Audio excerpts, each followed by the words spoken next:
Realmente es un escenario de colapso en presente. No es algo que estemos esperando, sino que lo tenemos entre nosotros, no solo en Rosario o en la provincia de Santa Fe, son muchas las provincias del país que están en esta situación. Córdoba, sin ir más lejos, también está en una situación, entrando en un colapso, en una situación crítica. Río Negro y Neuquén también es realmente alarmante. Lara era diabética, había dado positivo de COVID, tuvo una pulmonía bilateral. En el momento en que confirman que se trataba de un caso de COVID positivo, no la atendieron como corresponde, a tal punto que tuvieron que estar peregrinando por distintos lugares y llegaron a esta situación. Ella no tenía ni fuerzas para poder hablar y explicar lo que les pasaba. Pero la verdad es que esta joven de 22 años que terminó tirada en un pasillo porque no tenían ningún otro lugar donde hacerla esperar hasta que la atendieran por lo mal que se sentía, finalmente falleció. Bueno, seguimos recorriendo la guardia. Ya no hay camas, no tenemos lugar donde poner a los pacientes, lamentablemente. Hoy día lunes estamos nuevamente en el Hospital Celeb con otros pacientes dándole fuerza.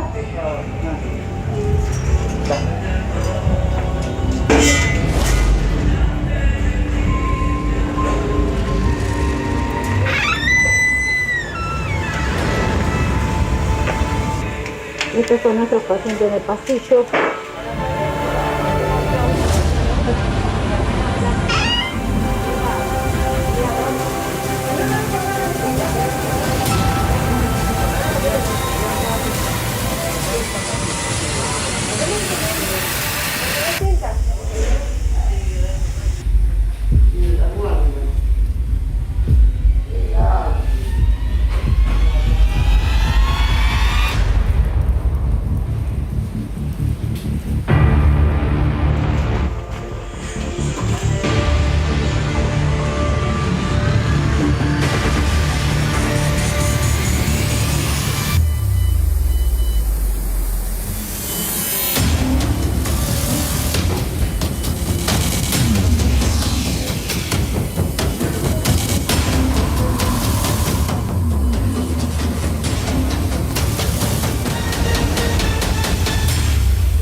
Cuando todo esto termine, porque algún día va a terminar, ojalá los que tienen que dar las explicaciones las den.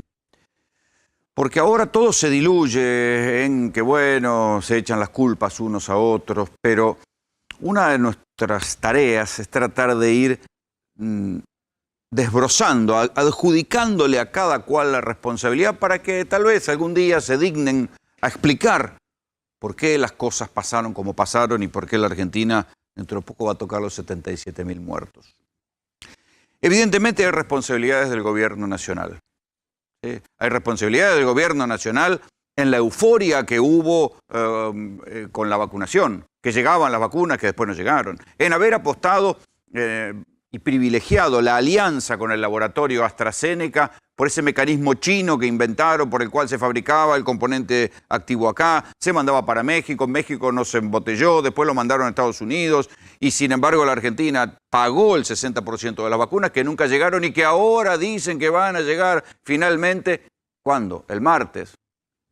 Ahí llegarán alguna parte de los 22 millones de vacunas que se fabricaron aquí en la Argentina y que la Argentina ya pagó en un 60%. Eso hay que atribuírselo al gobierno nacional, efectivamente. El vacunatorio VIP también hay que algún día corresponderá que se sepa efectivamente qué quiso hacer el gobierno nacional y el ministro Ginés González García con ese disparate que fue el vacunatorio VIP, que puso, acuérdense, puso en tela de juicio toda la autoridad moral que tenía el gobierno nacional a la hora de repartir las vacunas.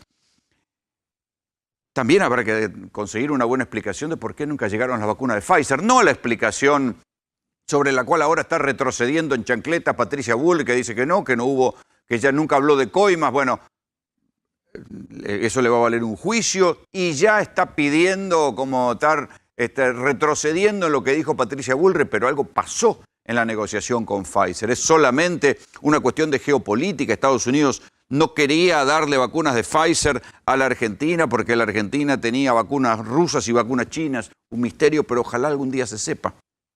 Pero el colapso sanitario, lo que nosotros estamos viendo y viviendo y que mostramos en ese video introductorio, la falta de ambulancias, la falta de respiradores, la falta de camas comunes y camas de terapia intensiva, la falta de oxígeno, la falta de medicamentos para los respiradores, de los calmantes, todo eso que nosotros le fuimos contando a lo largo de todos estos meses, ¿eso de quién es responsabilidad?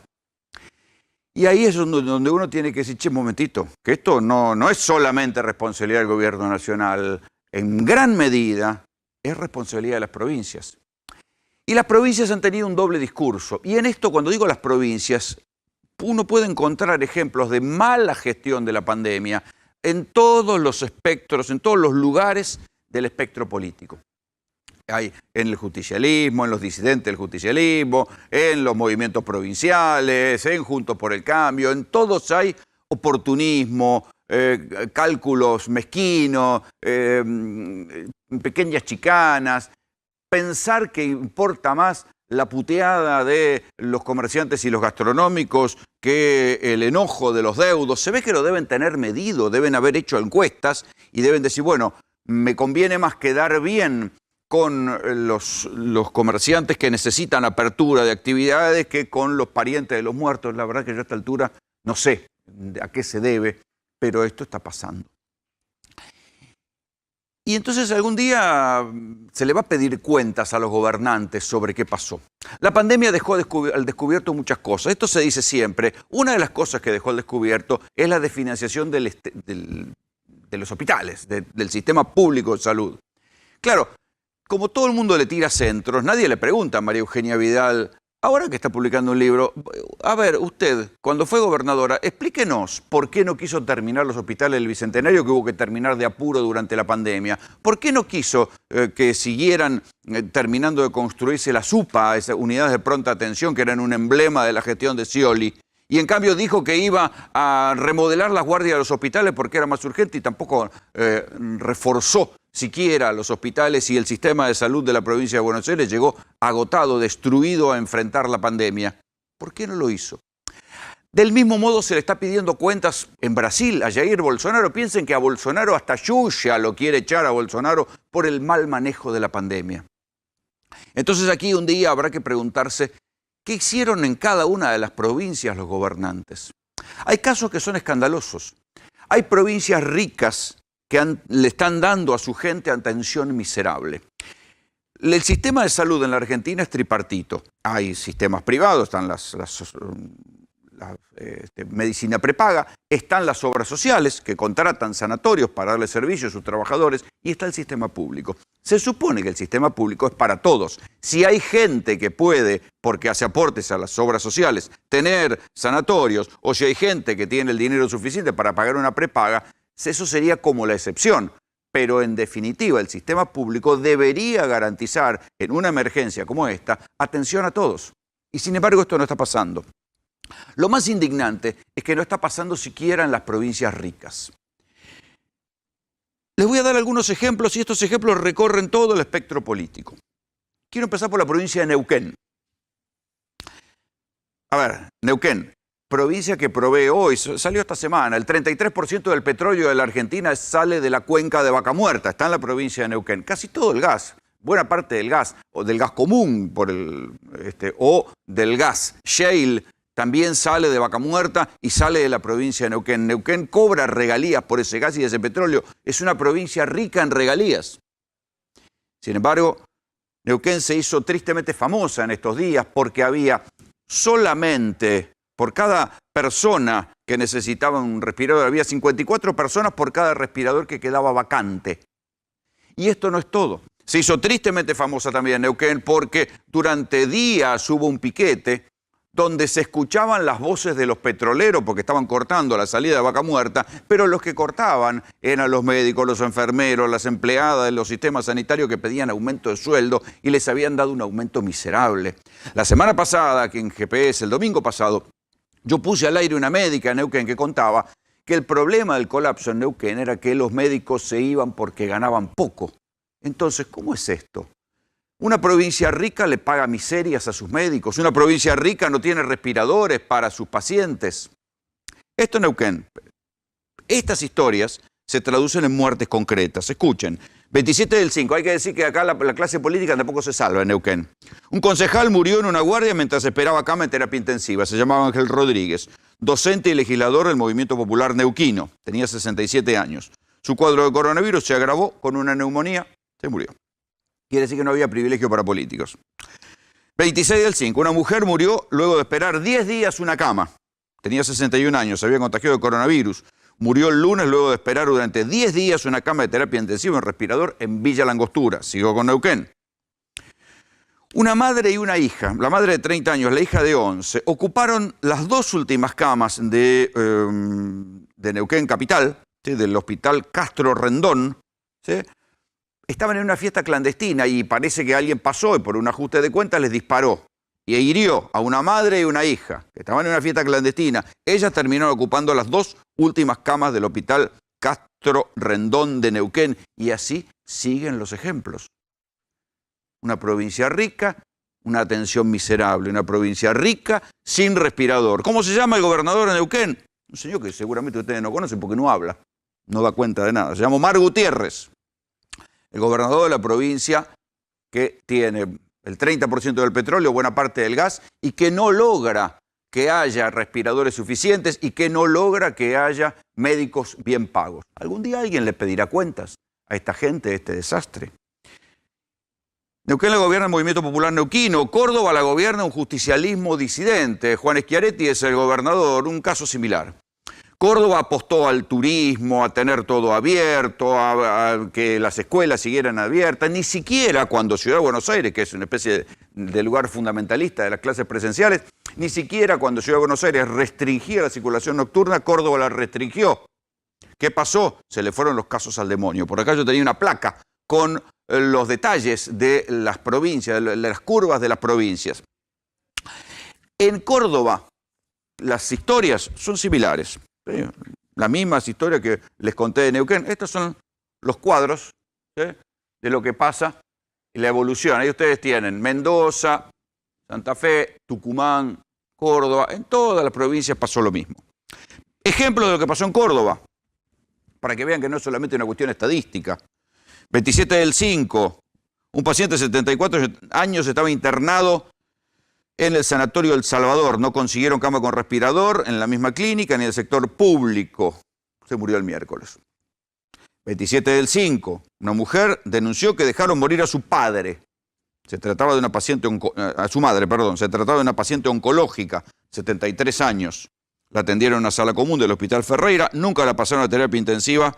Además se contagió COVID, se murió. Mujer embarazada con COVID muere en Córdoba y así uno va. Claro, los casos se cuentan de a uno, esos casos se convierten en estadísticas, pero en algún momento alguien le deberá pedir cuenta a estas provincias ricas sobre por qué no utilizaron la plata para reforzar el sistema sanitario público. ¿Será que piensan que eso algún día nadie les va a pedir cuenta, nadie les va a pedir cuenta y nadie les va a votar en contra por haber hecho estas cosas? No sé. Mendoza.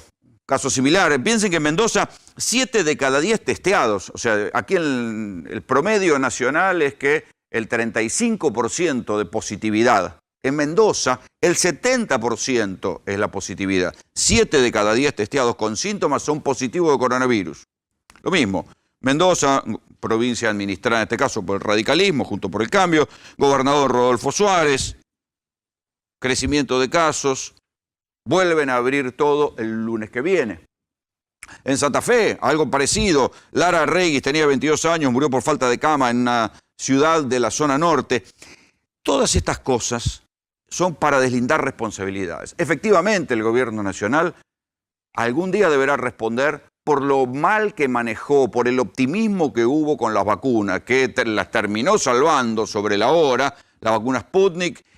Y tal vez ahora vengan un par de millones más de la vacuna Sinopharm y esto permita que en el medio de la segunda ola vaya creciendo la vacunación, pero el error de haber apostado a un experimento fallido como fue el de la vacuna de Oxford AstraZeneca le va a costar muchas muertes a la Argentina.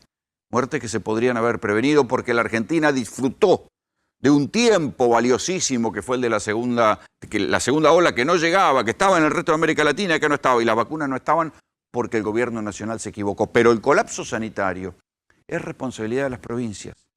Y uno puede entender que en provincias como Salta, provincias pobres, haya pasado lo que pasó, que nosotros les contamos el año pasado, faltaba oxígeno, hacían inauguraciones truchas, supongamos.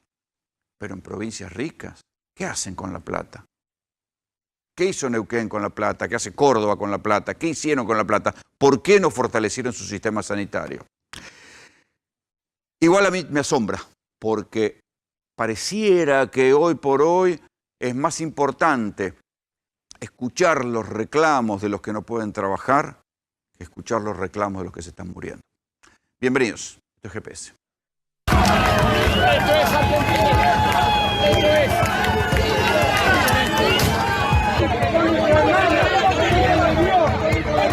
Van a pagar porque es ilegal.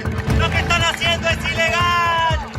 Ayer, la semana pasada le pusieron la vacuna Sputnik a mi vieja no tenía información de lo que contiene.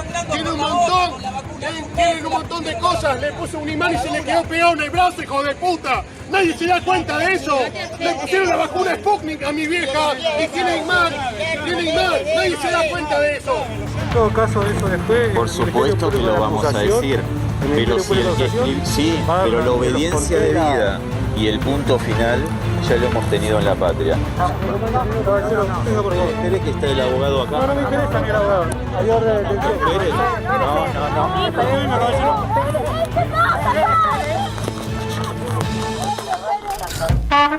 Que ni siquiera tienen la posibilidad de tener COVID. ¿Por qué hay tanta intención? Porque el objetivo nunca fue curarte.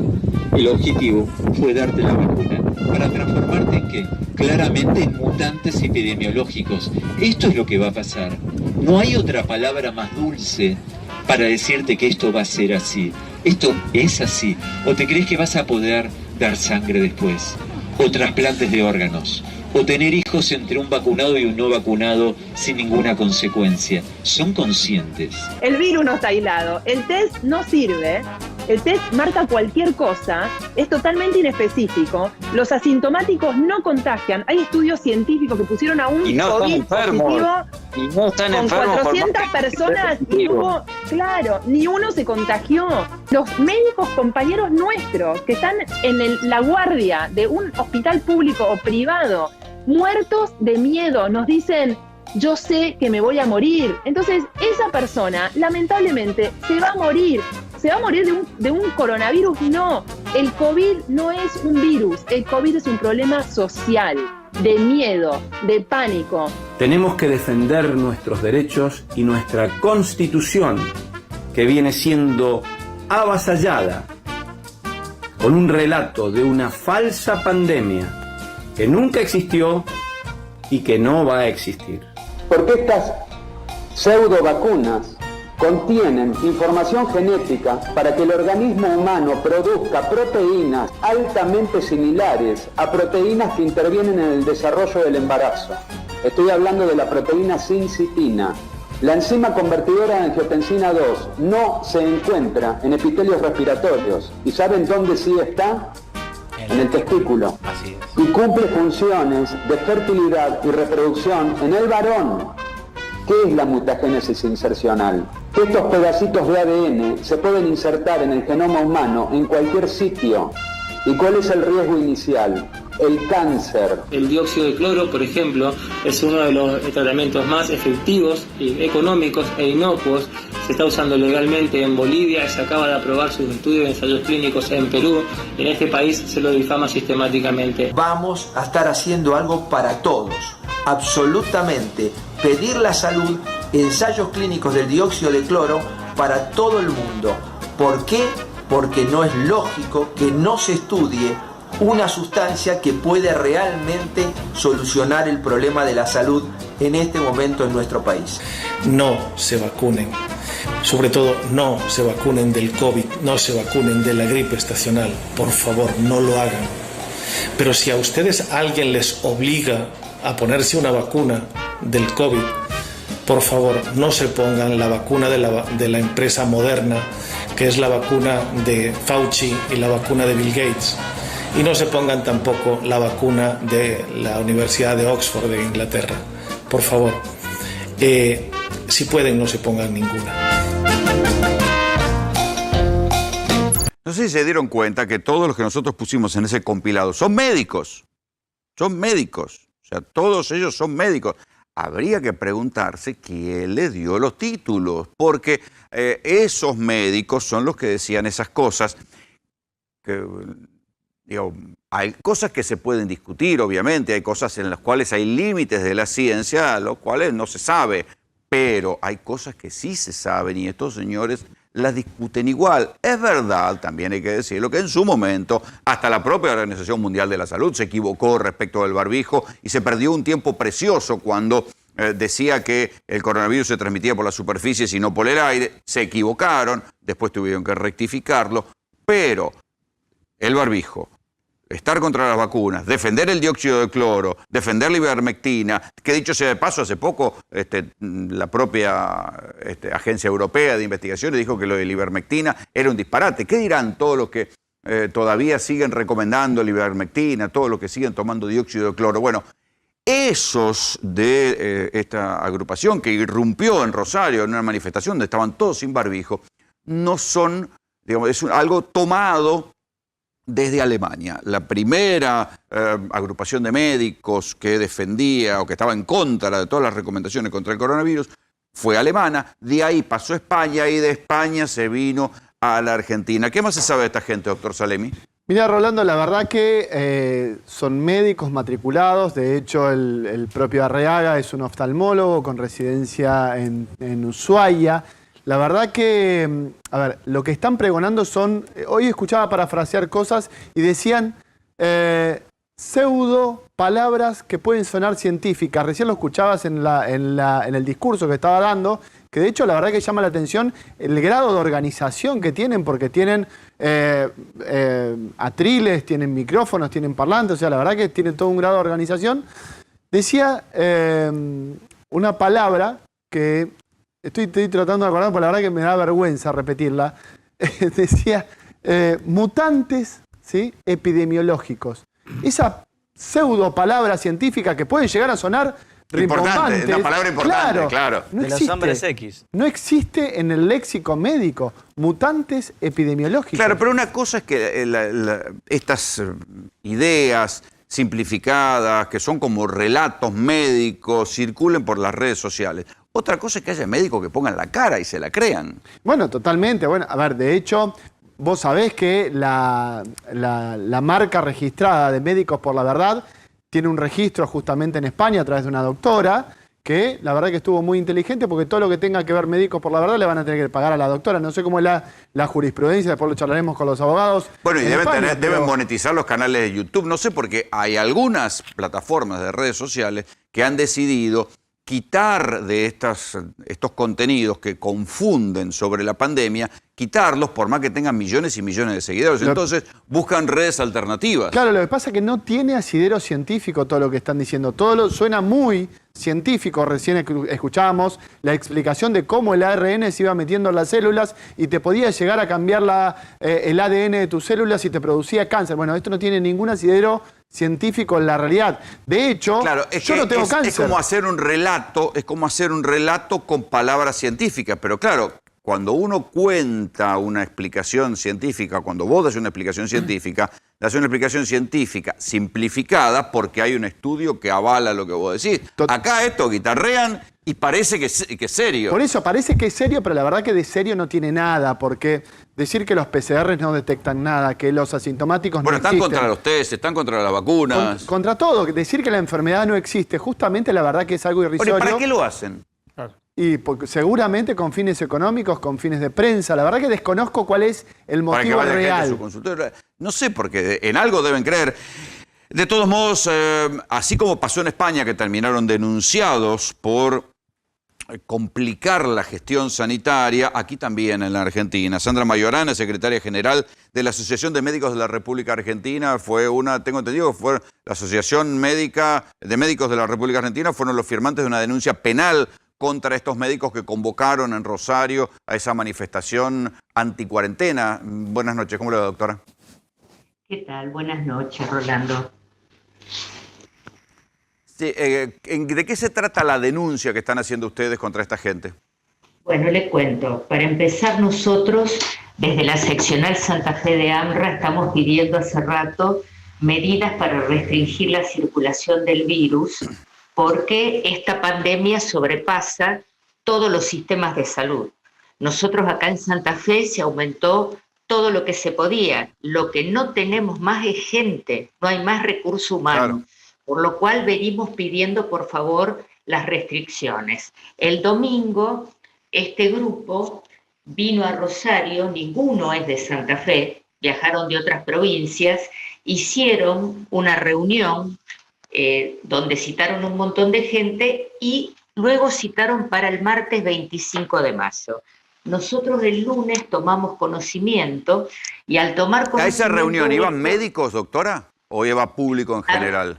Era público en general y este grupo de médicos que venía, digamos, armando desde esta organización que se llama Médicos por la Verdad, que hace rato que están en las redes sociales y, como usted bien dice, con una estructura que no es de autoconvocados, porque tienen una estructura, salen en todas partes, tienen videos que no son caseros, viajan de otras provincias para venir acá, que eso tiene un costo, aparte uno tiene que... Está bien, pero ¿quién podría financiar esto? ¿Para qué, doctora?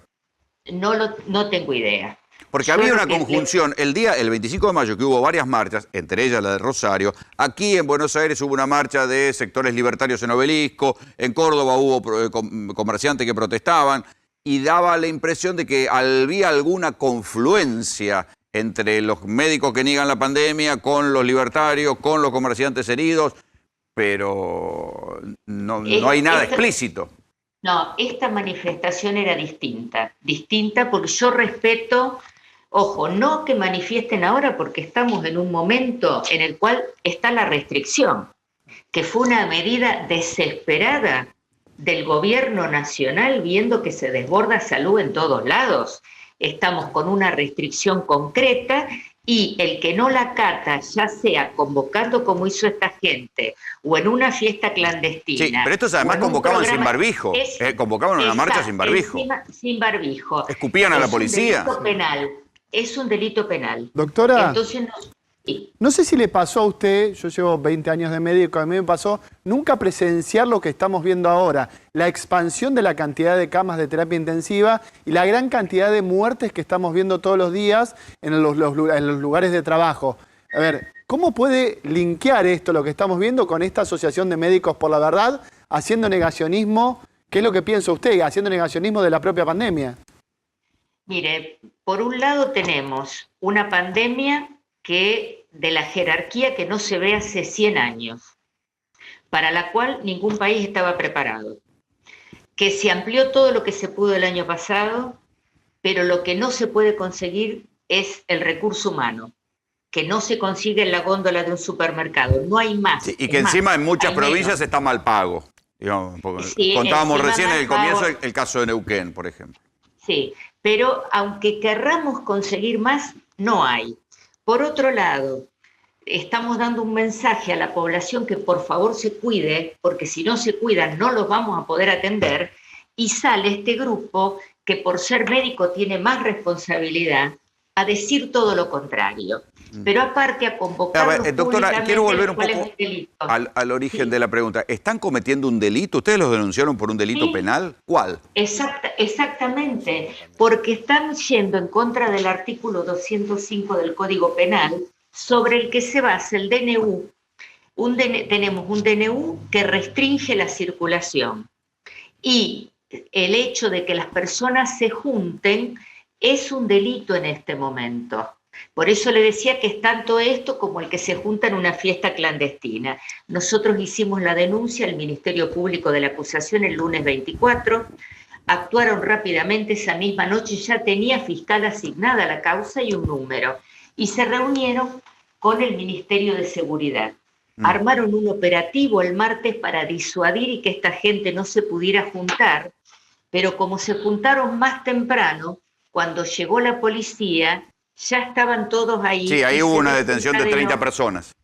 Sí, porque agredieron a los que estaban. Les digo más, las agredidas fueron una mujer policía que recibió una trompada y una periodista del diario a la cual agredieron. Y agredían a la prensa porque querían que se sacaran los barbijos. Sí, y además escupían a los policías, digo, fue una situación a la policía, un poco... lo cual lleva a un contagio porque la policía tenía sus barbijos, pero además, los tenía encima. No es momento.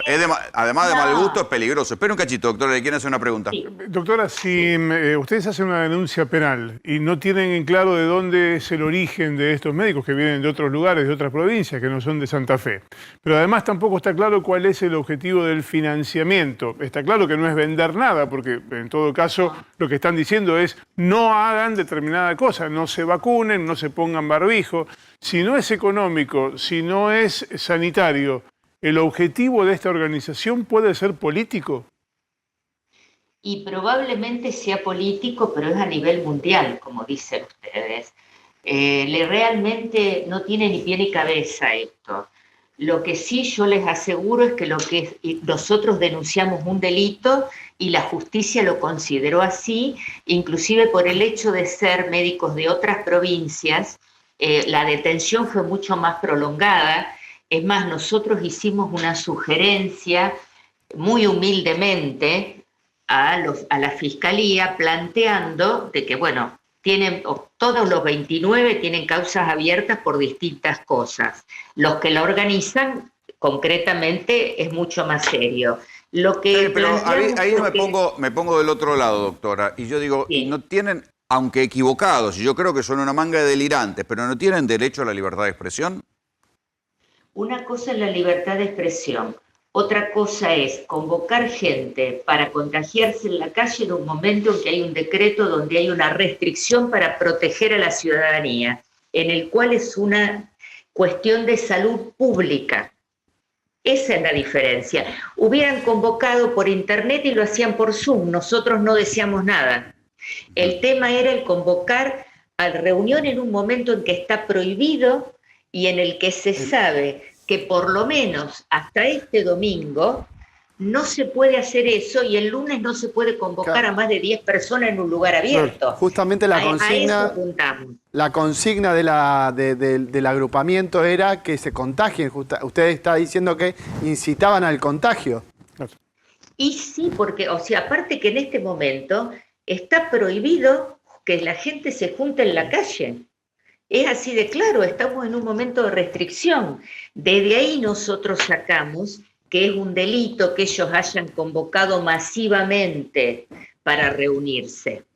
Si lo hubieran hecho por Zoom, nosotros no hubiéramos hecho nada, porque no es un delito, pero sí convocar a la presencialidad a un grupo de gente en este momento, en el cual, aparte, les vuelvo a repetir, esta fue una medida desesperada del gobierno nacional porque está estallando el sistema de salud y es la única forma de frenar el contagio y que se pueda atender a la gente. Por eso esto ahora, al margen de lo legal, doctora, ¿ustedes intentaron hacer una especie de rastreo, de arqueología, de dónde vienen estas ideas? Porque en algunos casos en España y en Alemania se descubrió que varios de los médicos eran homeópatas, por ejemplo, y que a partir de su teoría de que, bueno, que había que privilegiar el sistema, no sé, de alguna manera el sistema inmunitario, no sé, ¿hay algún debate interesante que se pueda plantear más allá de las cosas que dicen? No, es más, yo le digo, los nombres de esta gente los conocimos el lunes, porque el año pasado figuraban en todos lados y nadie sabía quiénes eran. Y realmente era muy llamativo y uno pensaba quién está atrás de esto. Y para serle sincera, Rolando, son tantas las cosas que tenemos en este momento como gremio para solucionar y apoyar a nuestra gente que no podemos perder tiempo en ver de dónde esta gente saca lo que saca, que hay cosas que son de pura ignorancia. Sí. ¿Sabe lo que pasa, doctora? El barbijo... Sí. Lo que pasa es que va a llegar un momento donde vamos a tener que, la justicia va a tener que hacer hincapié sobre todo esto, porque esto va a costar vidas humanas. No nos olvidemos el caso yendo a los extremos de Jim Jones allá por los años 70, que terminó en una masacre terrible. Bueno, esto también termina costando vidas ensumadas, la negación de la pandemia hoy en día, y la estamos contando todos los días. Sí, a ver, sí, Juan Pablo. Sí. Bueno, por eso Espero lo que pusimos doctora, en manos de la justicia. Y le digo más, le hemos pedido a la justicia, le hemos sugerido humildemente que si les da una probation para hacer trabajo comunitario, sea en las salas COVID, donde necesitamos gente. Sí, pueden hacer un desastre. Sí, doctor. A mí me parece importante destacar lo siguiente con respecto... Que se pueden hacer. Me parece importante destacar lo siguiente con respecto al tema de las manifestaciones. Una cosa es justamente el derecho a manifestarse, lo digo porque aparte lo viví en carne propia cuando el año pasado reclamamos que la justicia vuelva a trabajar y nos terminaron denunciando. Una cosa, y que lo resolvió la justicia, y lo que dijo justamente es esto. El derecho constitucional a peticionar ante las autoridades y a manifestarse está por encima, si se quiere, de una norma de rango inferior. Ahora, nosotros, y quedó claro en la sentencia, respetamos todas las medidas de cuidado que imponía el gobierno. Acá sí hay una diferencia muy importante. Que estos van en sentido contrario. Exactamente. Igualmente la realidad epidemiológica es completamente distinta. Sí, por supuesto. Bueno, pero de todos modos me parece que si vos guardás la distancia, están todos con barbijo, los organizadores se ocupan de llevar alcohol para que todo el mundo, digamos, se pueda poner y... Es una cosa no o sea, el problema no es manifestarse, porque en esto sí me parece muy importante guardar el debido equilibrio. Pero para Juan Pablo, porque acá Rolo contaba una situación que es escupían a la policía. Sí, claro. Eso es un disparate y en eso claramente no se parece en nada a lo que nosotros hicimos. Ahí hay un artículo que es el 202 que tiene hasta 15 años de prisión porque estás propagando dolosamente una enfermedad. Pues es a propósito. Exacto. Porque eso hacían eso. Cuando los policías los iban a detener, los escupían. Claro. Sí, y además, bueno, tener resistencia a la autoridad, tenés un concurso ¿Qué pasó real con los médicos que detuvieron ese día? ¿Ya los soltaron, doctora? Hay 3 que creo que hasta ayer estaban todavía detenidos. Yo les voy a preguntar algo a ustedes ahora. A ver. Porque yo considero que mi libertad termina donde empieza la del otro. Y todos tenemos derecho a manifestar. Pero en un momento en el cual, por esta pandemia, está muriendo gente, ¿por qué necesidad tenían que hacer este tipo de manifestación en un momento que está prohibido justamente por salud pública? ¿No podían esperar a que pase esto para hacerla? Sí, lo que pasa es que aquí en Buenos Aires todos los días tenemos alguna manifestación, pero de algún grupo piquetero, digo, las manifestaciones no han cesado pese a las restricciones, con lo cual ahí entonces uno empieza a decir, ¿cómo? Empieza la desigualdad, donde al que pueden controlar lo controlan y al que no pueden controlar no lo controlan. Supuestamente sos médico, Rolando, y vos tenés que pregonar por la salud de la comunidad. Esa es la diferencia grande a cualquier otro tipo de organización de una manifestación. Si vos sos médico, vos tenés que llevar la verdad de la salud. No estimular, por ejemplo, se me estaba ocurriendo pensar en el tema de los motivos, estimular el consumo del dióxido de cloro, que está totalmente prohibido, y lo único que están alegando es que en Bolivia está aprobado, cosa que es mentira, por ejemplo. No, y la ivermectina. ¿Cuántos médicos hemos entrevistado que salían recomendando ivermectina y ahora dijeron que no sirve para nada? El Ministerio de Salud de la Nación lo desaconseja para el tratamiento tanto preventivo como el tratamiento de la enfermedad. ¿Dónde están todo lo que decían? No, la ivermectina cura y qué sé yo, hicieron tomar ivermectina a tanta gente. Acordate que se agotaba en las farmacias. Haciendo manifestaciones en Rosario están. ¿Y la diputada del FRADE que defendía el dióxido de cloro? Que exhortaba a los demás diputados a que investigaran justamente... Mientras Carrió decía que la vacuna era veneno, del FRADE proponía... Una localidad que nosotros... Tomar dióxido de cloro. La verdad que entrevistamos al alcalde en San José de Chiquitos, donde no se obtuvo respuesta justamente. Doctora, le agradecemos mucho el contacto. Bueno, yo les agradezco mucho a ustedes y les quisiera decir algo más. Yo lo que le pido desde acá a toda la población es que por favor se cuiden. Estamos viviendo momentos críticos y van a ser peores porque todavía no se sumó a esto el pico del invierno. Y el sistema de salud no da no solo para los pacientes COVID, no da para ningún paciente, ni para el que tiene un accidente, ni para el que tiene un infarto. Y les pido que se cuiden para que los podamos cuidar, porque el personal de salud y en particular los médicos no damos más. Se tienen 3, 4, 5 veces más camas de las que se puede atender y muchísimos más pacientes de los que se da abasto a atender. Sí. Y no es que uno va al armario del fondo y saca médicos, ¿no? No, ni médico, ni enfermero, ni kinesiólogo. El personal de salud no se consigue en la góndola del supermercado. El problema que tenemos, porque pueden traer 20.000 respiradores, 20.000 camas, pero no va a servir, no sirve. Hoy hay que partirse en 20 pedazos para poder atender. Y yo, si ustedes me permiten, si tienen 2 minutos, quisiera decir algo muy escueto. Usted dijo, Rolando, en el inicio, hablamos del tema Lara en Santa Fe. Yo quiero decir una sola cosa, el tema está judicializado. La foto que se vio y que está circulando es del día lunes 17, cuando estaba esperando el triage porque en 30 minutos se la ingresó. Después se la derivó y ella fallece en la madrugada del día 21, estando internada en terapia intensiva. Lo que quiero dejar en claro es que tuvo atención médica todo el tiempo. Porque es muy duro ver esa foto, es terrible y desgarrador. Pero no solo hay que ver la foto, sino la película.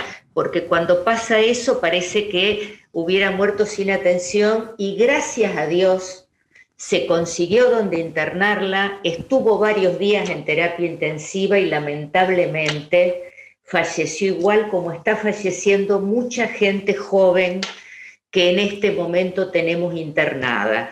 Tenemos gente mucho más joven que en la ola anterior y eso lleva a que la ocupación de camas sea por mucho más tiempo. Entonces yo lo que le pido también a la población, así como el año pasado nos culparon al personal de salud de los contagios, que no nos culpen ahora de que el sistema de salud está desbordado por una pandemia que no se ve una de esta jerarquía desde hace 100 años. Doctora, así que cuídense para que los podamos cuidar. Le agradecemos mucho el contacto. Muchas gracias a ustedes. Una de las polémicas que estalló esta semana arrancó con Patricia Bullrich cuando dijo el domingo pasado que el gobierno le había pedido un retorno al laboratorio Pfizer para que Pfizer trajera las vacunas a la Argentina. A lo largo de estos días, Patricia Bullrich amagaba que insistía con lo que había dicho y después reculaba y decía que no, insistía y después decía que no. ¿Qué dijo en concreto Patricia Bullrich? Que había habido un pedido de retorno al laboratorio Pfizer. Ahora tiene varias querellas. Una querella que le va a hacer el presidente Alberto Fernández, otra querella que le empezó Ginés González García, que reapareció Ginés González García después del escándalo del vacunatorio VIP, cuando saltó la denuncia del pedido de retorno, coima en castellano coloquial rioplatense.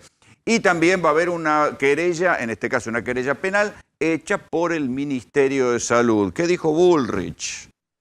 Ahora nos llega esta información, es nuestro deber como diputadas de la Nación hacer esta denuncia, pero no queremos en un marco de campaña que esto sea utilizado. Queremos una investigación seria y responsable. Pfizer no pidió ni cambio de la ley, y ni pidió, lo único que pidió fue un seguro de caución, como se lo pidió a todos los países del mundo, que es algo razonable. No pidió ni los hielos continentales, ni la Patagonia. Las Islas Malvinas se la pudimos haber dado. Las Islas Malvinas se la pudimos haber dado. Las Malvinas se la pudimos haber dado. Ginés González García dijo, para firmar este contrato con Pfizer, tiene que haber un intermediario, que es el mismo que de AstraZeneca, Sigman. Eso tiene una sola explicación.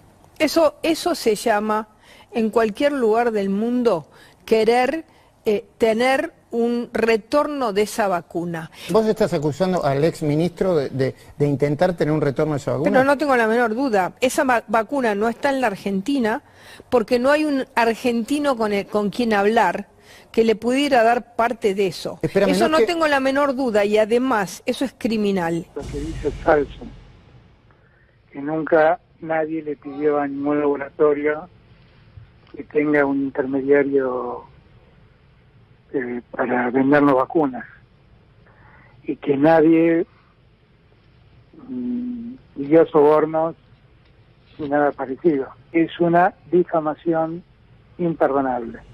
Tras la acusación de Bullrich, Pfizer negó un pedido de coimas del gobierno por sus vacunas. El hecho de corrupción está en no haber firmado un contrato por haber pedido la exigencia de un intermediario que es la típica matriz de corrupción K. Hoy él personalmente yo, y voy a demandarlo civilmente, y los daños y perjuicios se los voy a donar al Instituto Malbrán. Pero esto no se aguanta más. Bueno, ahí está planteada la cuestión y ahora la última declaración de hoy de Bullrich dijo que ella nunca habló de sobornos, de coimas, sino que hablaba de retornos, pero hasta donde yo sé, retorno en castellano rioplatense es un pedido de coimas. Gregorio Dalbón es el abogado del presidente Alberto Fernández en esta querella que Alberto le ha presentado a Bullrich. Doctor Dalbón, Graña le habla, buenas noches. ¿Qué tal? Buenas noches, ¿cómo estás, Rolando? Bien, a ver, ¿cómo es la cuestión? ¿Hay pedido de coimas o no pedido de coimas en lo que dijo Bullrich? Porque retorno hasta para nosotros era eso, a lo mejor nos equivocamos nosotros.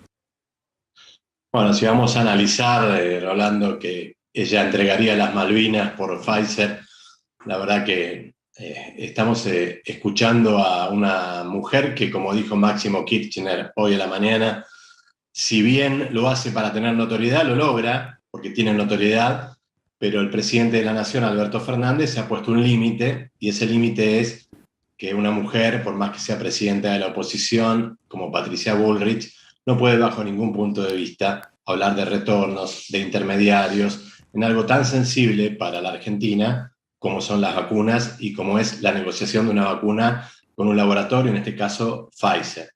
Por tal motivo no es que vamos a querellarla, sino que, digamos, vamos a hacer una demanda civil, que es una acción que tiene, digamos, por vida tratar de buscar de alguna manera un resarcimiento, y ese resarcimiento el presidente lo va a donar íntegramente al Instituto Malbrán, y vamos a hacer leer la condena, que va a ser seguramente muy rápido, en el mismo medio donde difamó. Ahora veo que en tu programa esta mujer sigue repitiendo, así que vamos a tener que ampliar la demanda, pero es una cuestión civil, no es una cuestión... ¿Qué pasa si ella se retracta? Porque dice, yo no hablé de sobornos, no hablé de coimas. Mira, Rolando, la instrucción del presidente es que quiere ir a juicio. No, acá no importa que una persona te ensucie, que ensucia a un gobierno, y sobre todo Alberto Fernández. Alberto Fernández es un presidente que se ha dedicado en los 2 años de gestión pública que tiene como presidente, por una cuestión ajena a la plataforma política que vino hacia el mundo, en tratar de salvar vidas, en tratar de buscar lo único que puede no ser apelable, que es la muerte. La muerte es lo único en la vida que es inapelable. Y la verdad que después de hacer todo lo que está haciendo Alberto Fernández, por quien todos pueden decir que hace algunas cosas bien, algunas cosas mal, está como presidente de la Nación a la faz de la crítica de cualquier persona, pero con respeto.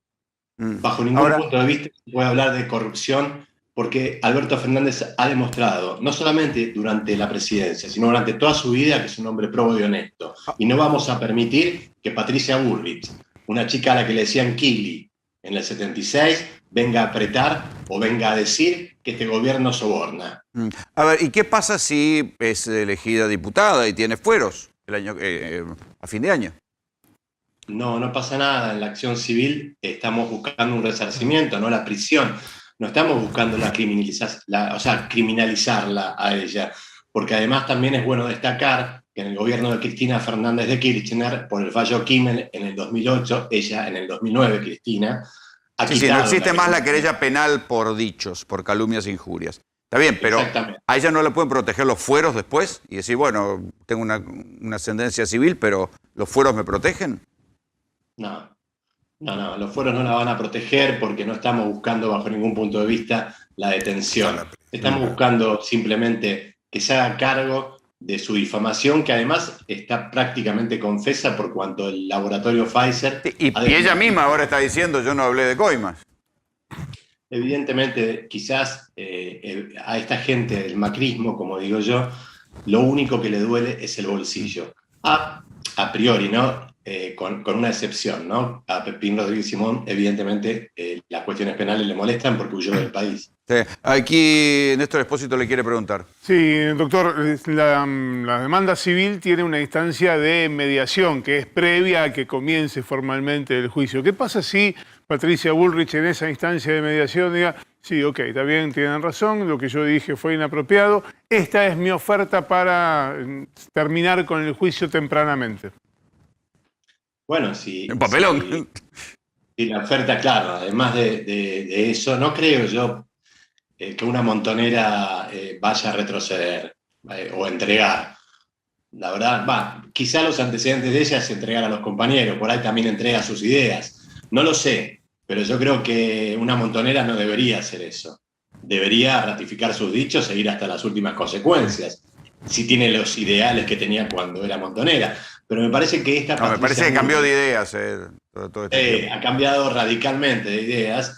Y como dice Máximo, no tiene entidad. Pero tampoco vamos a permitir que se lleve el gobierno por delante, ni tampoco vamos a permitir que mancille el honor de Alberto Fernández, ni de ninguna manera vamos a permitir que diga que el gobierno argentino es capaz de sobornar o buscar un intermediario para tener una vacuna, cuando Alberto Fernández se sienta y negocia con todo el mundo que puede para tener vacunas, porque se ha dedicado estos 2 años de la presidencia a tratar de vacunar, a tratar de paliar esta crisis sanitaria y este estado de decepción. Y realmente ha sido reconocido como uno de los mejores presidentes del mundo en cuanto a la ayuda hacia los trabajadores. Entonces, ¿para qué mancillar el honor de esta manera? Evidentemente, la oposición no tiene ideas, entonces agrede. Doctor, le agradecemos mucho el contacto. A usted. Nos vamos a una información urgente. Esto está pasando en las calles de Lanús.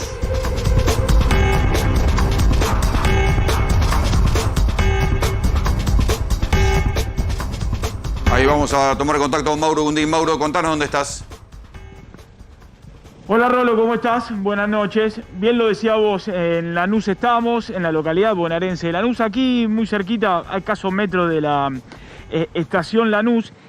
Y mirá, yo te voy a mostrar lo que se está dando en estos momentos, que es primero un operativo de seguridad que está sobre la avenida Hipólito Yrigoyen, pero dentro de un contexto, Rolo, innovador, por lo menos en las formas, en el contenido, porque más allá de los patrulleros que vos estás viendo y que son habituales, más allá de los efectivos de seguridad, de los policiales que vos estás viendo y que son habituales, nos encontramos con que hay una comisaría móvil aquí en Lanús. Una comisaría móvil, no patrullero. Que esto es... No, además de los patrulleros que están con el operativo, por supuesto, hay una comisaría móvil. Esta comisaría móvil lo que hace es justamente agilizar todos los trámites, viste Rolo cómo es esto, los trámites burocráticos, eso que a lo mejor vos decís, ¿por qué tardo 6 horas, 5 horas, 4 horas en hacer un trámite? Sí, bueno, y estoy más tiempo yo que el chorro.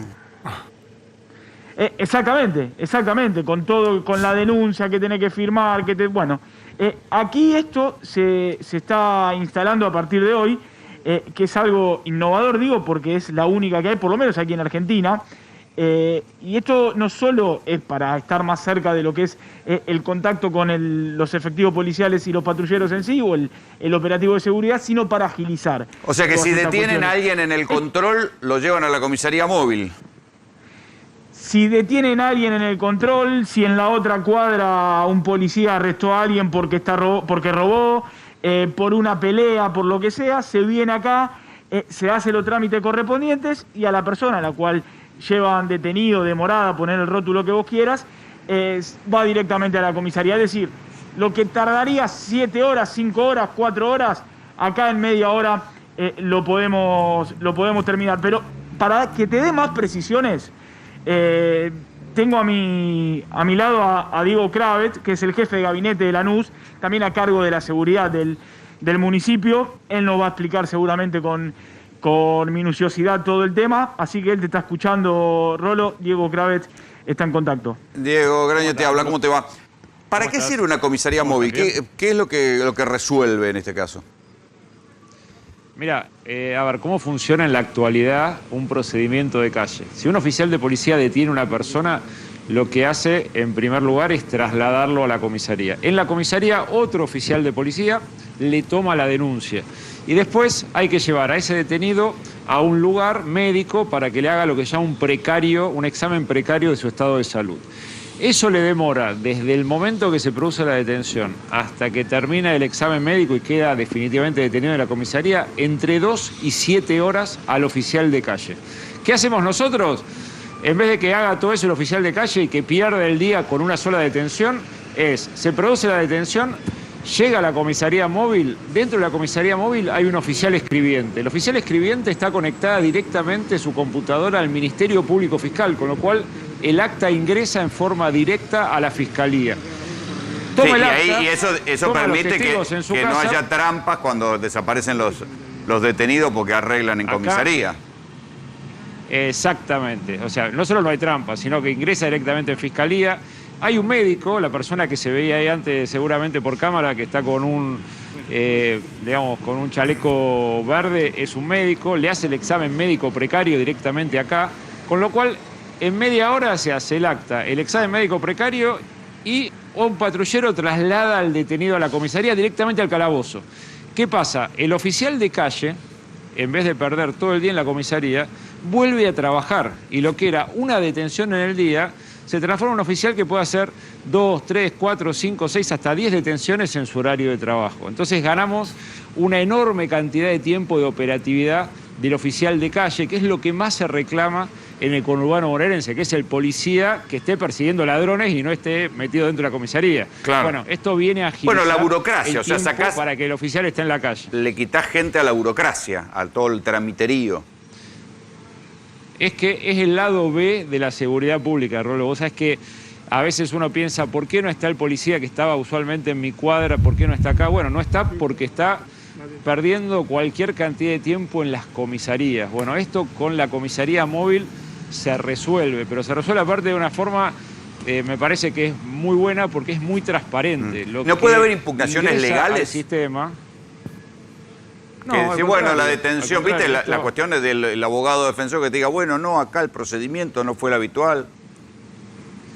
Es que el procedimiento es sumamente transparente. Nosotros lo veníamos trabajando con el Ministerio de Seguridad de la provincia de Buenos Aires, la verdad que un equipo bárbaro, el del doctor Berni, y con las fiscalías de Avellaneda, Lanús, con lo cual la verdad que el sistema se está implementando con la anuencia de todo lo que es el cuerpo legal y el funcionamiento legal. Te diría todo lo contrario, más transparente que este sistema no hay, porque vos acá ves todo lo que pasa, acá no hay secretos, acá está en la calle, el oficial toma directamente las declaraciones acá, no hay, digamos, un acta B, digamos, o una rotura de actas como puede haber pasado en algún caso conocidos en comisarías, que en realidad no se está haciendo el acta, sino que se está escribiendo en otra máquina que después no va a ningún lado. Acá todo ingresa al sistema legal, todo está en forma transparente online y todo ingresa directamente en el sistema del Ministerio Público Fiscal. ¿Y la provincia o el Ministerio de Seguridad? Porque digo, aclarémosle a la gente que son signos políticos diferentes. Lanús está gobernado por Juntos por el Cambio, el Ministerio de Seguridad, la provincia está gobernada por el Frente de Todos. ¿Hay acuerdos sobre la implementación de al menos estas comisarías móviles? Nosotros lo venimos hablando con el Ministerio, que tiene un equipo, el doctor Berni, la verdad que no me canso de decirlo, tiene un equipo muy sólido, muy interesante, labura muy bien y lo venimos hablando el año pasado con ellos y este año ya lanzamos la iniciativa. No es la única que hemos lanzado en forma conjunta, la patrulla de respuesta inmediata, que es otra forma de hacer prevención, también muy dialogado con el Ministerio de Seguridad bonaerense, implementados también en otros municipios. La verdad que tenemos un buen diálogo y tienen un equipo de fuste de que hacen buen laburo. La verdad que hacen buen laburo. Ahora hablando de seguridad, ¿cómo está en estos días de confinamiento? ¿Bajó el nivel de delito, por lo menos en Lanús?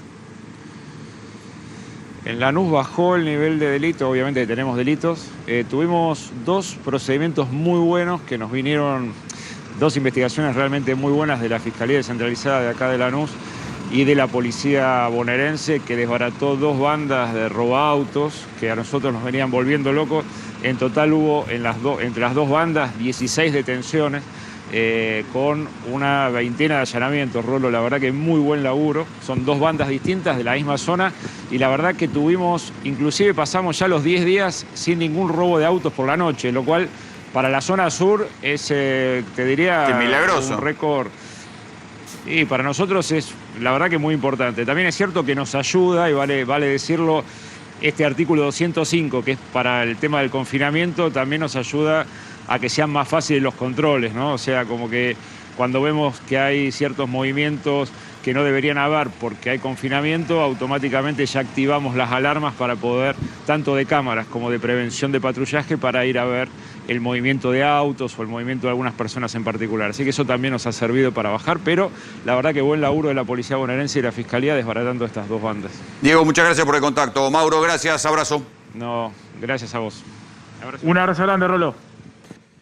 La semana pasada en GPS les presenté la historia de Carlos Ahumada Kurz. Carlos Ahumada Kurz es un empresario mexicano que, harto de que lo chantajearan y le pidieran dinero de contratos de obra pública, publicó los videos donde se mostraba cómo él entregaba valijas llenas de plata a los funcionarios. Claro, en aquel momento los funcionarios eran funcionarios, como si dijéramos, del gobierno de la Ciudad de Buenos Aires, funcionarios del Distrito Federal de México, pero el detalle es que quien gobernaba en aquel momento era un señor que hoy es el presidente, Andrés Manuel López Obrador. Ahumada Kurz pasó 3 años preso porque le inventaron una cantidad de causas. Vino a la Argentina, cuando lo sobreseyeron de todas las causas, se escapó, porque él es argentino, se vino a la Argentina, y aquí le pasó algo parecido. No fue preso, pero le empezaron a armar una serie de causas. Ahumada Kurz denunció al ministro de Justicia, quien fuera al ministro de Justicia, Germán Garabano. ¿Por qué? Porque era el abogado en las sombras, o no tanto, de la mujer que lo estaba denunciando desde México, Ahumada Kurz. Lo increíble es que la justicia argentina rápidamente, a pesar de que aquí le armaron causas y lo tuvieron 4 años investigándolo, rápidamente la justicia federal argentina sobreseyó, le dio un sobreseimiento exprés a Garabano.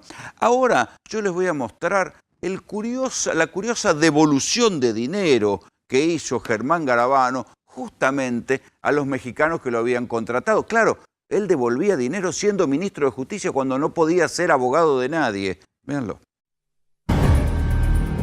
Carlos Ahumada Kurz habla con acento mexicano, pero no es mexicano. Nació en Argentina, emigró de adolescente a México y allá se convirtió en un poderoso empresario de la construcción. Carlos Ahumada llegó a México con su familia en 1975. Logró colaborar en alcaldías como la Álvaro Obregón e Iztapalapa. Carlos Ahumada logró tal poder y riqueza que incluso compró los equipos de fútbol de León y Santos Laguna, además de que fue productor de la película Sin Ton ni Sonia y dueño del restaurante Sales y Soles. Pero en México las cosas se parecen mucho a la Argentina y harto de tener que pagar coimas a los funcionarios, Ahumada Kurz los grabó y los denunció. Allí empezó su desgracia.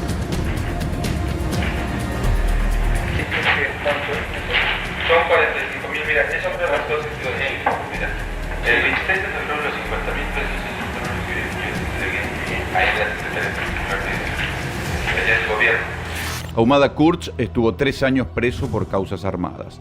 Fue absuelto de culpa y cargo, contó su historia en un libro y pensó que iba a poder vivir tranquilo en la Argentina. Pero no fue así. Pocos años después de llegar, igual que en México, aquí lo amenazaron y le empezaron a armar causas. En Comodoro Pi lo investigaron durante 3 años, pero en todas esas causas salió sobreseído.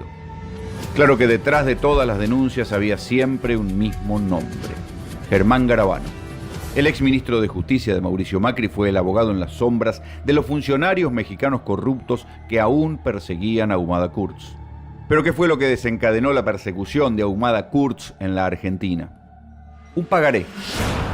Una deuda de $25 millones que un partido político mexicano se negaba a pagar.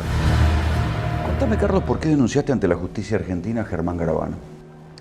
Porque tenía todos los elementos que consideré necesarios para demostrar que había actuado en un juicio que nosotros estábamos reclamando de un pagaré, y él había actuado siendo ministro de Justicia de la Nación como abogado también de la parte a quien nosotros estamos demandando. O sea, él, siendo ministro de Justicia, era abogado de la gente a quien vos le querías cobrar el pagaré. Así es, inclusive. Esto es incompatible. Totalmente, así no es solamente una apreciación mía, sino que así lo acredita una certificación que hicieron en el juzgado en abril del 2016, o sea, ya 5 meses después de que él había asumido como ministro, donde todavía seguía siendo abogado en la causa. ¿Y ellos por qué no te querían pagar?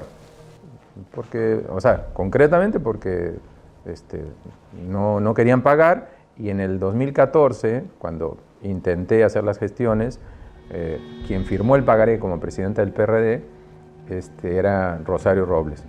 Rosario Robles en el 2014 era la secretaria de Estado, que es un ministro. Pero una ministra súper poderosa. La más poderosa del gobierno de Enrique Peña Nieto. No te empujes. Aquí estoy dando la cara como la he dado siempre.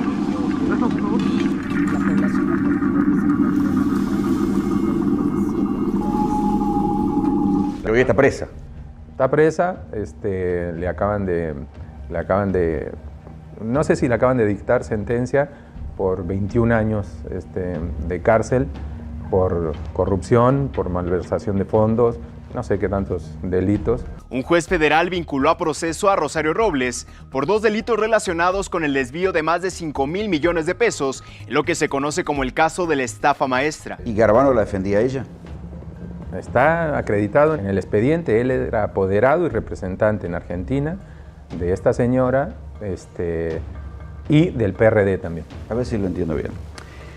El ministro de Justicia argentino, con incompatibilidad en su estudio y firmando escritos personalmente, defendía a una funcionaria mexicana que hoy está presa por corrupción. Así es. Bien. Cuando vos empezaste a reclamar por ese pagaré, ¿qué pasó aquí en Argentina?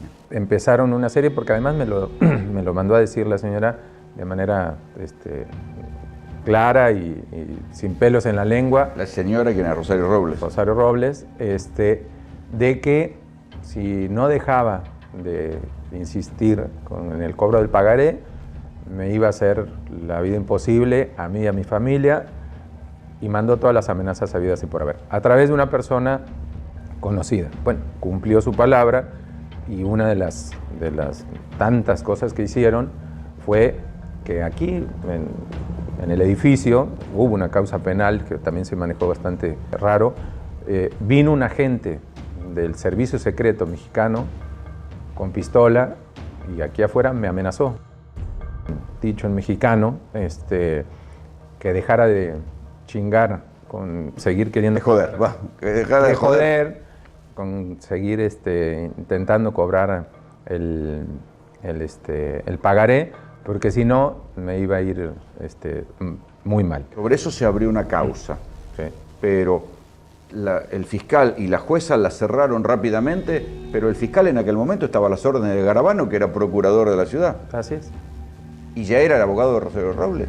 En 2014... ¿Cómo siendo procurador de la ciudad era abogado de Rosario Robles? Bueno, es que eso es lo que yo digo, que no sé por qué no se investiga por parte de la justicia. Por eso ya hice la denuncia. Pero esta fue solo la primera.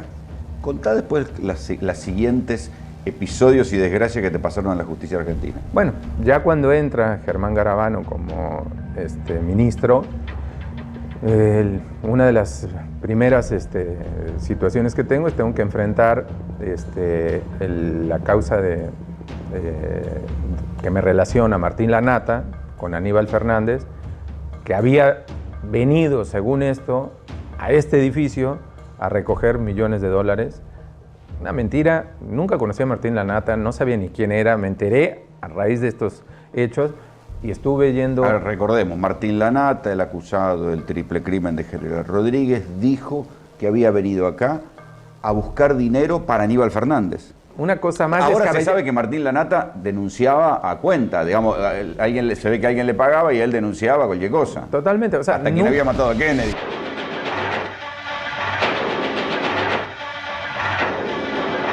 Nunca vi a Martín Lanata nunca vino al edificio, nunca nada. O sea, nunca me dio dinero, ni nunca yo le llevé dinero por ningún motivo a Aníbal Fernández. ¿Te abrieron una causa por esto? Me abrieron una causa, o sea, y estuve 2 años siendo investigado en el juzgado de Servini de Cubría. ¿Por qué digo que esto también tuvo algo que ver con las amenazas? Porque después de abierto el primer tomo, el cuerpo del expediente, los siguientes 5 cuerpos es el expediente del cobro de pagaré de La Rioja. ¿Cómo llegan ahí? Llega una persona un día en la mañana con una caja, la deja en la puerta del juzgado de Servini de Cubría y el secretario le dice, bueno, tiene que comparecer para decir que está dejando esta documentación para anexarlo al expediente. No lo digo yo, me lo dijeron en el juzgado. Esta persona se echa a correr, cuando le dicen eso, por los pasillos del juzgado, la salen también a correr para tratar de pedirle que efectivamente comparezca. Lo ven por la ventana que sale de Comodoro Pi, se sube a un auto negro y se va.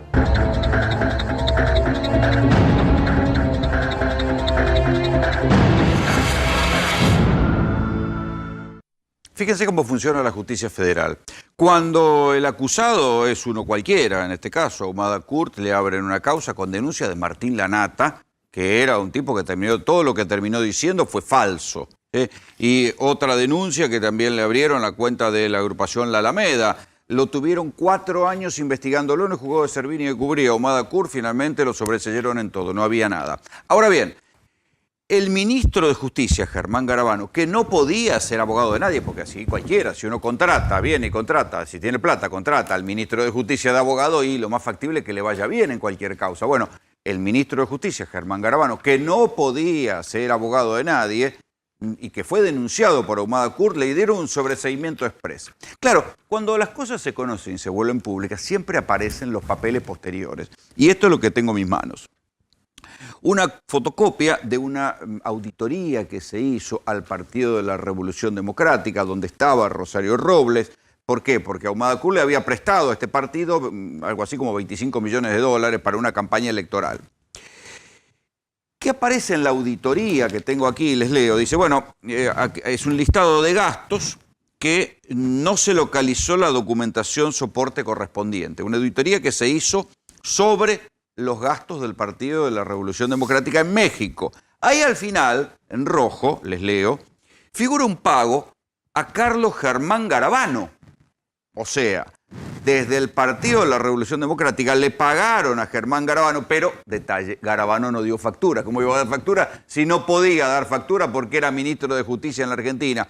Y si se lo pagaron antes de que fuera ministro de Justicia, tampoco podía ejercer el trabajo porque era procurador de la ciudad. Sin embargo, en los gastos del Partido de la Revolución Democrática figura un pago a Germán Garabano de $70.484.70. ¿Sí? Sin embargo, a Garabano en la justicia federal nadie lo quiso investigar. José Ubeira es abogado de Carlos Ahumada Kurt. Buenas noches. ¿Qué tal? Buenas ¿Me explica noches. estos milagros? Y bueno, son estas cosas que han pasado en este último tiempo. Uno, yo llevo 40 años en la profesión y siempre digo que he visto todo. No. Siempre te queda algo, siempre queda algún acto. Siempre queda algo más. Y la verdad que esto es medio inexplicable, ¿no? Yo me he hecho cargo digamos, de atenderlo a este señor hace muy poco tiempo y he estado revisando todo lo que de alguna manera surge de los expedientes. Y es inconcebible que hay un abogado que era el delegado, porque les pagaré, ese dichoso terminó en La Rioja, que después La Rioja se Ahora está en la corte la discusión. Se declaró incompetente. Y el abogado de Garabano en La Rioja era Brizuela, un doctor Brizuela. El doctor Brizuela fue grabado por Ahumada, pero lo grabó porque obviamente no sabía... No, es Galván, Guillermo Galván. Perdón, Galván. Que es el viceintendente de La Rioja ahora. Perdón, Galván. Brizuela es uno de la Corte Suprema de La Rioja. Entonces, es claro, que aparece en la foto, me confundí con el personaje, aparece en una foto Brizuela abrazado con Garabano. Y Galván lo grabó porque obviamente Ahumada desconfía hasta de su propia sombra y le da toda la secuela y toda la secuencia de las actividades de Garabano mientras era ministro de Justicia. O sea, reconoce que el que estaba a cargo de la estrategia jurídica para México era Garabano. y de acción. Hay una llamada que es que Garabano estaba compareciendo en el Congreso de la Nación y en paralelo estaba diseñando qué era lo que se iba a hacer en La Rioja. Entonces, todo esto fue presentado ante la justicia. Garabano era ministro de Justicia y a Humada Kurth le plantaron 2 denuncias que eran falsas, lo tuvieron 4 años investigándolo, lo sobreseyeron. Ahora, cuando hay una denuncia de incompatibilidad manifiesta de Garabano, que da para sospechar que siendo ministro de Justicia podía haber estimulado persecución contra Humada Kurth, le dan un sobreseimiento express. Le acaban de dar un sobreseimiento express. El dictamen del fiscal Franco Picardi, la verdad es que prácticamente cancela la investigación con la presentación de Garabano, y esto ahora fue apelado por mí ahora. O sea, ahora quiero decir, estamos en la feria y esto irá a la Cámara. Bueno, la Cámara Federal depende de quién te toque, veremos si esto continúa, pero la realidad es que lo de Ahumada yo no lo vi nunca. ¿Y cómo es posible que venga un agente de inteligencia mexicano a amenazar a un tipo en la Argentina? Bueno, eso es que el hombre parece que viene de Uruguay, alquila un auto, va, lo amenaza a Ahumada, pero lo amenaza con pistola y compañía. Y acá se produjo un expediente que no tiene más de 40 fojas y se sobresee, cuando de alguna manera es el ingreso de un funcionario del Servicio de Inteligencia mexicano a la República Argentina que por lo menos hubiera sido competencia de la Justicia Federal. Porque claramente estamos hablando de un funcionario... Un misterioso viaje. El tipo vino en el buquebús a la mañana y se volvió en el buquebús a la tarde. Se volvió pura y exclusivamente a los efectos de amenazarlo. Se evidente que vino en una misión. Vino a trabajar con una misión concreta. Y esto, digamos, se agiganta cuando uno ve que la persona que es la deudora real tiene 21 años de cárcel. O sea, claramente estamos frente... Bueno, pero esto de los $70.000 de Garabano... es como escandaloso. Finalmente terminaron pagando un horario de $500.000. ¿A Garabano? A Garabano. Acá figura un pago de 70.000. No sé cuánto le habrán pagado. Le habrán dado un anticipo. No, pero, a ver, aparte no podía. No, pero es que aparte yo no me meto... Yo no sé del mundo abogado, pero no podía ser un ministro de Justicia. No, que tiene incompatibilidad. No me meto con los honorarios de nadie. Por mí que se ganara la plata que se le ocurra. Pero la realidad es que... Pero esto, ¿sabés qué pasa? Se inscribe dentro de lo que yo creo que fue este tema de la mesa judicial y los criterios de impunidad que se manejaron durante mucho tiempo en estos 4 años del macrismo. Se ve, pero ahí sí se ve. Si uno toma esto y lo compara con otros casos como el del Grupo Indalo o otros, donde no hacías lo que querías, te empezaban a caer causas judiciales. Bueno, es que lo de Ahumada se inscribe en esa lógica. Entonces, no es que... Porque a lo mejor el Grupo Indalo tiene trascendencia y porque tiene digamos, son personajes públicos y conocidos. Pero en este caso particular, basta que vos estuvieras del otro lado y el ministro fuera de alguna manera en tu persecución. O sea, el hecho, por ejemplo, de Fariña reunido, por ejemplo, con Garabano en el Ministerio de Justicia para actuar como arrepentido.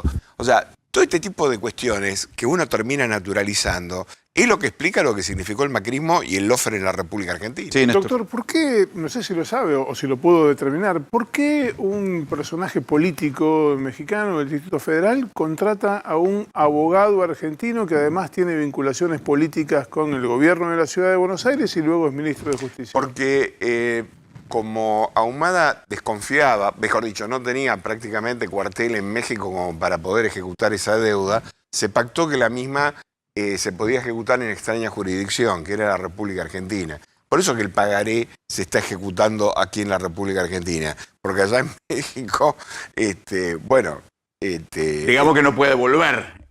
Siendo el presidente López Obrador. Claro, digamos, y sí, allá es de alguna manera lo que rige es plata o plomo, así que no hay mucho para discutir con respecto al tema de México. Por eso se ejecutó acá en la República Argentina. Y aquí Garabano asume la defensa de esos intereses económicos de esta mujer, Rosario. Pero esa es representante de la presidenta del PRD, claro, que ahora está presa. Pero además está presa no por poca cosa, está presa porque le llevaban camiones caudales con plata a la casa. Por eso se llama la estafa maestra. Sí, claro. Ella es la que firma el pagaré ese. Sí, recordemos que ella tiene una sentencia de Falco de 15.000 millones de pesos mexicanos.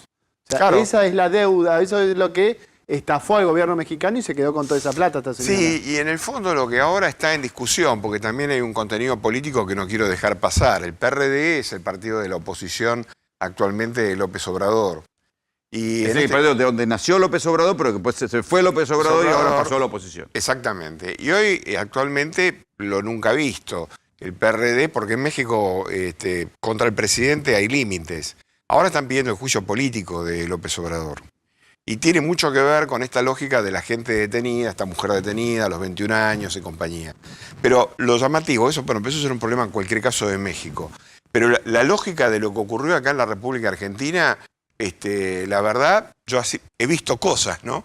Pero esto de que entre un tipo de Uruguay con una pistola, que salga al mismo día, que el juez que interviene en la causa prácticamente la despacha en 35 Y la vergüenza fojas. ahora, mirado en retrospectiva, de que Martín Lanata denunciaba algo y te abrieron una causa de 4 años. O sea, bueno, Martín Lanata, a ver, el tipo del triple crimen, de Forza Ferronivina, condenado, el que se fugó después, dijo que a Ahumada Kurd le llevaba plata a Aníbal Fernández, le abrieron una causa y a Ahumada Kurd lo estuvieron investigando 4 años. Pero Rolando, Martín Lanata hizo perder la elección de la provincia de Buenos Aires y Martín Lanata hizo perder una elección nacional.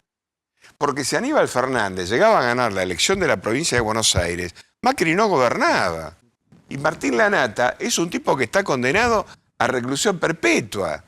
Y le dieron máquina y le dieron manija, y esto pasó a la vista de todo el mundo dentro de la justicia federal. Y ahora, 6 años después, se comprobó que nada era cierto. Pero la lógica de la causa, todo lo que dijo Martín Lanata fue a servir y era todo falso. Por supuesto. Aníbal Fernández ni lo citaron a declarar como testigo. Pero ni como acusado, ni como nada. Pero es que es la misma lógica de Lanata con la Morsa, y lo invocan a Ahumada y le arman esta causa, y esto que dice que tira la documentación, el tipo sale corriendo. Es un escándalo.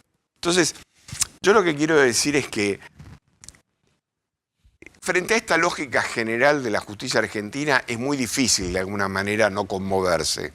Recién, mientras vos estabas pasando a este tema de la médica que pasaste, pero si la Corte Suprema de la Nación avaló la presencialidad de las clases. Pero sin ¿de qué escuchar juez a ningún experto. Pero ¿de qué juez me vas a hablar si no convocaron a un solo infectólogo para determinar si los pibes contagian o no contagian?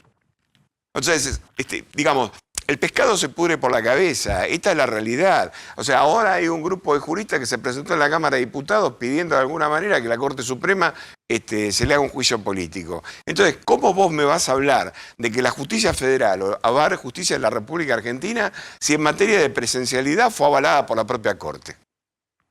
Sí, pero esto no tiene el menor sentido común. O sea, lo de la Corte, ya lo dijimos, vos no estabas acá, pero lo contamos. Pero ahora se ve en perspectiva que buena parte de esas causas judiciales fueron denuncias que después no se comprobó nada. Pero no solamente que no se comprobó nada, sino que se determinó claramente... La de Ahumada Kurd es una de ellas. Que es esto, que es todo mentira, que fue todo un armado de causas. Y esta es la lógica de esa mesa judicial, que cada uno se dividió en grupo de tareas. Néstor, ¿qué pasa con Bullrich y D'Alessio? Hay documentación de registros de por lo menos 3 visitas de Marcelo D'Alessio al Ministerio de Seguridad, en 2 de ellas a la unidad ministro, para verla a Patricia Bullrich. ¿No era que Patricia Bullrich decía que era psiquiátrico? Bueno, una cosa no invalida a la otra. Puede haberla ido a visitar a un psiquiátrico a Patricia Bullrich, no sería extraño tampoco. Pero no es solo D'Alessio, D'Alessio no es solo D'Alessio, hay una cantidad enorme de personajes vinculados con el Poder Judicial y con los servicios de inteligencia que estuvieron visitando el Ministerio de Seguridad. Si lo tenés a tus espaldas, ahí tenés algunos de los nombres. Marcelo D'Alessio en 3 oportunidades, el fiscal Guillermo Marijuán en otras 3, el fiscal Carlos Stornelli en 2, el fiscal Carlos Rívolo en 2, José Torello, uno de los integrantes de la mesa judicial, también tiene visitas de allí. Aparece Mariano Borinsky, el juez de la Cámara Federal de Casación Penal, que también tenía visitas a la Quinta Presidencial de Olivos, según explicó él. Pero, a ver, un juez de casación, no es que un juez de casación no investiga. Porque si vos me decís, mira, un fiscal iba, puede ser que tuviera algo que discutir sobre un operativo, fuerzas federales, qué sé yo. pero no sé, los jueces de casación no investigan, ya opinan sobre sentencias. Sí, doctor. y el que aparece Disculpe, abajo... usted sabe, a esta altura de tantos años soy un abogado trucho, pero sí, es raro. El nombre que aparece abajo es el de Juan Carlos Geminiani. Otro camarista de casación. Ese no había aparecido hasta ahora. ¿Y el que aparece abajo? Bonadío, pero Bonadío... Hasta ahora no era había un aparecido. amigo ya. Hasta ahora no había aparecido el nombre de Claudio Bonadío visitando a Patricia Bullrich. Esto que estás viendo es un adelanto. Hasta ahora Bonadío no había aparecido visitando a Patricia Bullrich. Esto es Está bien, pero esto puede decir, bueno, mira, estaba coordinando un allanamiento, necesitaba apoyo, no sé. Ponele. Hay que dibujarlo, ¿eh? Bueno, hay que dibujarlo. Dibujar acá se dibuja también. Pero los dos camaristas de casación, ¿qué tenían que hablar con Bullrich? Los otros dos nombres que aparecen ahí son agentes del servicio de inteligencia. Pinamonti. Especialmente Paulo Pinamonti fue... ¿No era el jefe de D'Alessio? D'Alessio se referenciaba en él, decía que Pinamonti le había ofrecido ser el jefe de Este era un investigación habitué. de la AFI. Tiene un montón de visitas. Es un habitué y hoy está procesado porque es el que está sindicado como el responsable de lo que se conoció el Proyecto AMBA. El Proyecto AMBA era el desembarco de la AFI en la provincia de Buenos Aires. Claro. Que Vidal y Ritondo pusieron el grito en el cielo. Exactamente. Teóricamente ese desembarco tenía como objetivo perseguir al narcotráfico y al crimen organizado, trata de personas básicamente. ¿Sabes qué fue lo que hicieron y está documentado? Fueron a espiar a las organizaciones sociales, a las movilizaciones. ¿Cuándo? En el año 2017, previo a las elecciones de medio término que terminó. Me acuerdo, investigaban la UOCRA de la Matanza, los sociales, me acuerdo de eso. Estaba en lo que saltó en la investigación de Seiza. Hay toneladas de fotos y de informes de las actividades. Hay fotos como la canción de León Gieco, Bajen las armas que acá hizo los chicos comiendo. Hay toneladas de fotos que sacaron los agentes de inteligencia. De comedores. De comedores. Claro, que eran peligrosísimos. Bueno, ¿a vos estos muchachos no son los que te armaron un intento de cámara oculta? Bueno, Stornelli es el que intenta hacerme la cámara oculta junto con D'Alessio. Y bueno, de hecho... ¿Esa prosperó esa acusación? Los dos procesamientos que tiene Stornelli es uno por el peruano, que era el ex marido de la mujer, y el otro tema es el mío. ¿Y sigue siendo fiscal? Y sigue siendo fiscal y sigue firmando dictámenes y lo tengo de contraparte todavía en procesos que se están sustanciando. O sea que vos vas a una audiencia y te encontrás con Stornelli. No, porque digamos, porque gracias a la pandemia no tenemos que vernos con nadie. Pero la realidad es que firma los dictámenes. Entonces, digamos, quiero que... ¿Te cuentes? Es un disparate. Pero un fiscal te mandó a grabar una cámara oculta, el tipo sigue siendo fiscal y te lo cruzás en un litigio. Y aparte, lo interesante es que todos le han bajado el precio de D'Alessio, diciendo que era un loquito, que era un pobre tipo. Pero resulta que no solamente que aparece yendo a lo de Bullrich, sino que vos lo ves sentado con Montoto, sino que vos lo ves sentado con Santoro, sino que vos lo ves sentado con Stornelli. Si vos ves que, en el libro, por ejemplo, en la agenda que le secuestraron a D'Alessio, aparecen todos mis contactos laborales y abajo escribe a sangre fría Truman Capote. O sea, Stornelli puso mi persona y la de mi familia en manos de estos animales. Stornelli niega eso, ¿no? Stornelli niega eso, niega cualquier tipo de vinculación con esa maniobra por la cual está procesado. De hecho, él lo que dice es que nunca tuvo nada que ver con eso. Bueno, está bien. O sea, yo defendía a Oscar Tomás, el fiscal era Stornelli en la causa Cuadernos. Y le decían que se arrepintiera. Y Bonadío mandó a allanar mi casa de Mar del Plata, diciendo que Oscar Tomás estaba en mi casa. A ver, todo esto que ha pasado en este último tiempo, o sea, claramente en el proceso... pero fue un escándalo. No lo vamos a comparar. Todo esto que pasó, lo de Humadacur, lo tuyo, fue un escándalo, pero parece que nadie se escandaliza.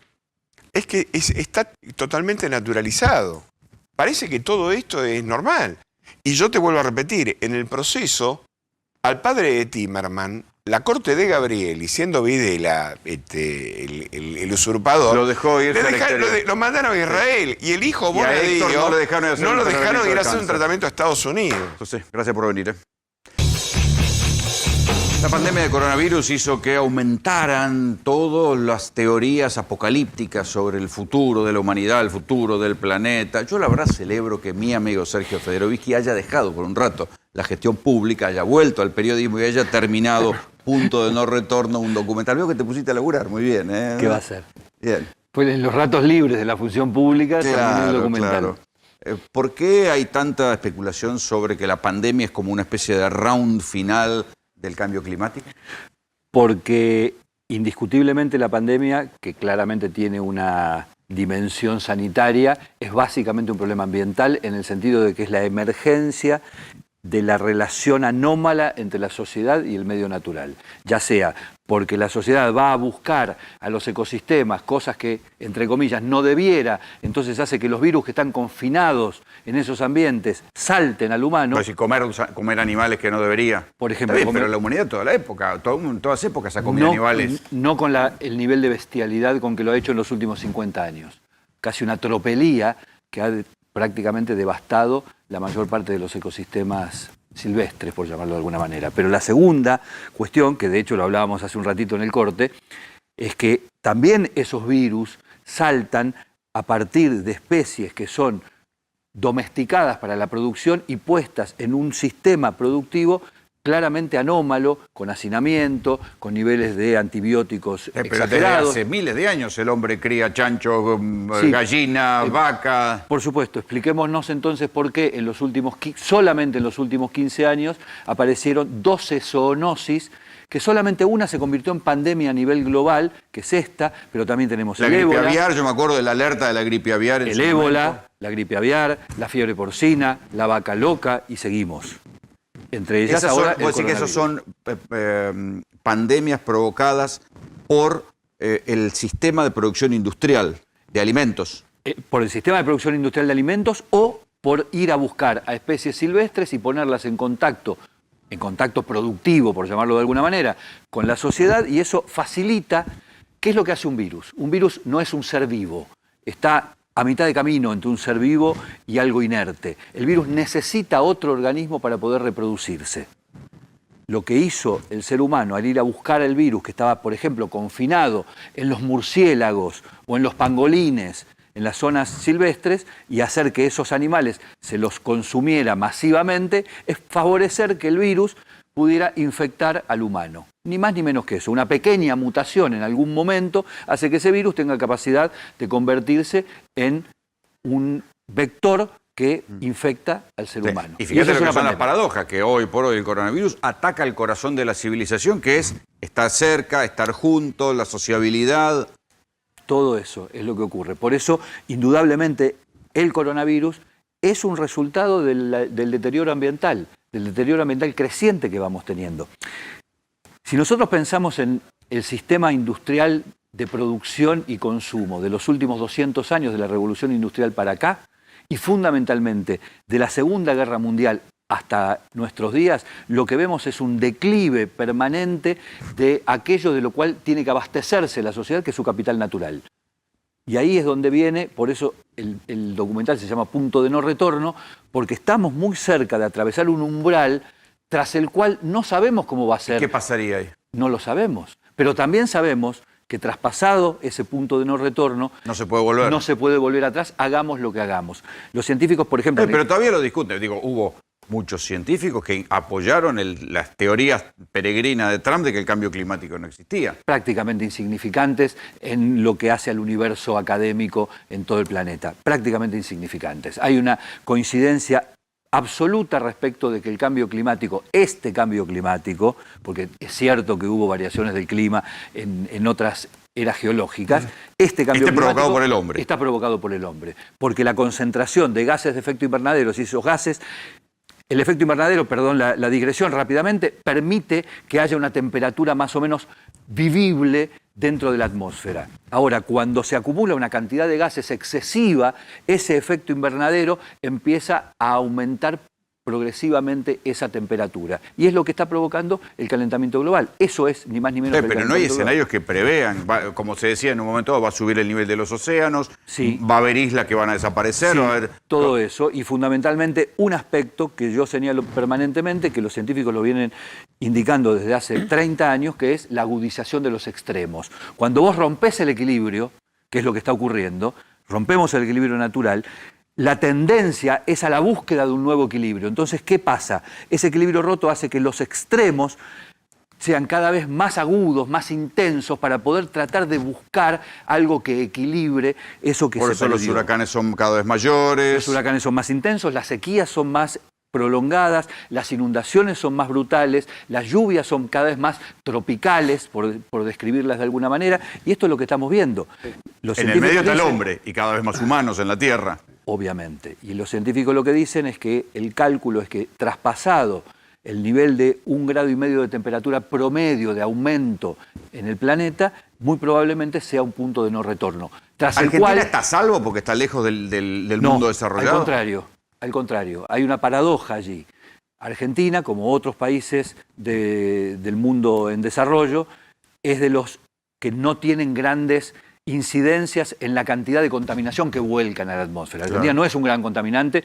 Los cuatro grandes son los cuatro grandes del buen humor: Estados Unidos, China, Rusia e India. Son hoy los grandes 4 contaminantes, concentran el 50% de las emisiones de gases de efecto invernadero. La Argentina no está claramente en ese universo, pero la Argentina es de los países que va a sufrir las mayores consecuencias. ¿Cómo? Por ejemplo, la sequía que el año pasado fue la sequía más extensa en el invierno en el centro del país de los últimos 35 años. Por eso se prendió fuego la provincia de Córdoba, por ejemplo. O sea, los incendios que se están viendo tienen que ver con eso. Los incendios forestales son una consecuencia, más allá de que, por supuesto, hay alguien que prende el fuego, ¿no? Pero el escenario que permite que el fuego prospere tiene que ver con 2 cuestiones. Una es que los periodos de sequía se prolongan cada vez más. Y la segunda es que, como cada vez la temperatura es más alta de año a año, la vegetación padece un estrés hídrico tan fenomenal que se enciende con un fósforo. Bueno, acordate que Australia estuvo casi toda Australia estuvo incendiada. Australia, en un momento, California, Canadá, Rusia, Portugal, España, la Argentina, Chile. ¿Cuándo se va a empezar a ver esto? Más allá de lo que se ve ahora, ¿cuándo va a aumentar estas manifestaciones? Lo estamos viendo diariamente. Yo uso una figura en el documental que es el síndrome de la rana hervida. Viste que se decía que si vos pones una rana en agua hirviendo, salta, sí, porque se quema, obvio. Claro, si le va subiendo el agua, la rana nada. La rana es como que se acomoda. Claro, pero eso es una falsa adaptación, porque hay un momento en que la rana no puede sobrevivir dentro del agua, aun cuando fue progresivamente calentada. Nosotros somos la rana en el sentido de que estamos en algún estadio del proceso de calentamiento. Y alguien nos está aumentando la hornalla. Del calentamiento del ámbito que nos contiene, que es el planeta. Alguien nos está calentando la hornalla, nos está subiendo la hornalla. Yo tengo la idea, mejor dicho, el pensamiento de que quien aumenta la hornalla son los estados.